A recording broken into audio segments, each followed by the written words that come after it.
বিশ্ববিদ্যালয় পরিবেশ ও সমাজ কল্যাণ সম্পর্কিত কাজ করে আসতেছি। আমাদের 14টার অধিক রাজশাহী বিশ্ববিদ্যালয় উপশাখা রয়েছে। আপনারা জানেন যে এই পৃথিবীতে সবচেয়ে গুরুত্বপূর্ণ একটা বিষয় হচ্ছে পরিবেশ।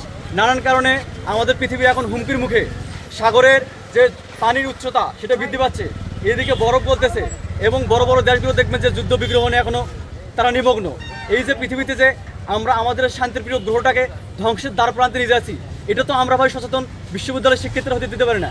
এরই বার্তা হিসেবে সারা পৃথিবীতে শান্তি নেমে আসে, এরই একটা বার্তা হচ্ছে আমাদের সাইকেল র্যালি। এই র্যালির মাধ্যমে আমরা পৃথিবীতে জানিয়ে দিতে চাই যে আমরা অবশ্যই শান্তি চাই। আমরা পাশাপাশি আপনারা এটা জানেন যে জীবাশ্ম জ্বালানির সংকট পৃথিবীতে আগামীতে তৈরি হবে।